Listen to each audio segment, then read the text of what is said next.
Uvamise ukwenziwa imindeni eminingi uma ngabe kushona ilunga lomndeni uthole mhlampe libulawe amakhizelo bebambe inkunzi mhlampe noma ukufa kwalo akuqondakali. Singeke futhi sakugwema noma singeke sakuvimba. Bavamise ukuthi-ke bethole inyanga esuke izokwazi ukuthi imcuphe lo muntu noma icuphe isidumbu for ukuthi bephathise isidumbu ikhali ukuthi likwazi ukuyibusela labo bantu. Umngozi-ke inhle impela ngoba isuke phela iyi-anger esivimba. Kodwa manje umngozi nami uma ngabe uthola ukuthi labo bantu abangabenzi bobubi sebegijima kuqala baye enyangeni bayogeza, ngoba abantu abangababulala bahlebe namaplani bahamba bayogeza basebeqina kuqala bona ukuthi if kuwukuthi kwenzeka anything ngoba sebeyayazi loo nto ukuze izophinde ibuyele emuva. Uyathi lo muntu uma ngabe ethi uyozama laphana ethole ukuthi baqinile la bantu laba bese buye esemndenini usakuphethe phela isikhathi unikezile uzothiwa sephinde kwavela ilunga lomndeni ungapheli nje 4 months edlule umuntu ejutshulelwe phinde futhi kudlule elinye ilunga lomndeni. Yini na ubungozi obukhulu umndeni uthi lethi uma usuyenzile ungalindi mhlawumbe inyanganyana bese ugijima futhi ubulala imbuzi uphucule umuntu ikhaya. Angaze ngiyezwa mathiwa lo muntu uphinde wabulawa imbuzi kwaphuca kuyoze kube ukuthi kuyashuba kuze kuyimali kuthiwa lo muntu lokuhamba nekhali usezokuhlaba ekhaya manje because labantu akwathiwa akaye kubona wafika ngathola into bawungena baqinile. So imindeni sengathi lento engayiqaphela sekubhujiwe kupheliwe ngoba ngeke sikho ukuthi ayengenziwa ngoba phela bonke abantu basebenobuhlungu nami nginobuhlungu ngomuntu wakithi nobantu banomhlungu ngomuntu wakubo ngoba usuke zikwazi ukubatshela abantu ezibuyiselele.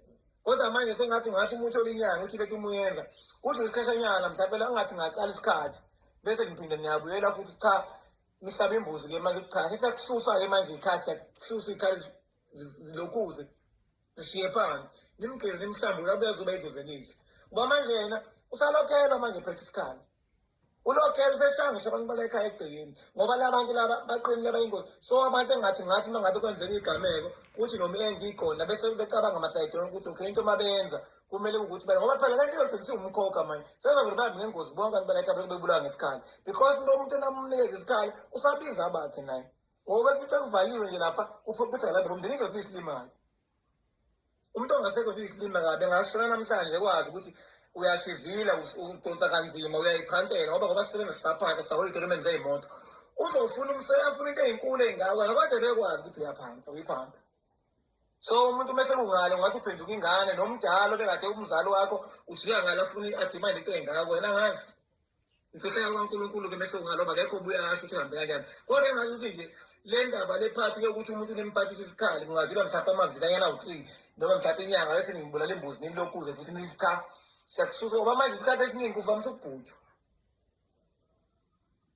Inobungozi impela vese emhlabeni ayikho into enobuhle bawo kuphela niyiqaphele kakhulu ukuphathisa umuntu ikhalo ngasekho isidumbu siqedile umndeni singeke siyigweme sithi ayingenze ngoba i-right ngoba umuntu useyenziwe ubuhlungu ngeke qamba ngoba ngeke nje ngenze ividiyo ukuthi mina ngikuze ithi ngingayenzi nonto ngizobe ngidlala ngani.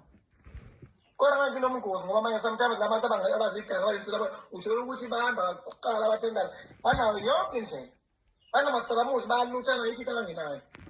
So-ke bafethe ngazi ukuthi lethu ngathi uma ngabe uyicabanga ukuthi uma ngabe nithatha isinqumo nomndeni wakho bese kuba ukuthi ngisheshe nayikhava le phathi yokuthi nisheshe nimphuce engaze niqothe lonke emndenini niphinde nihambe futhi uvale umuzi. Ngiyabonga ngethuba.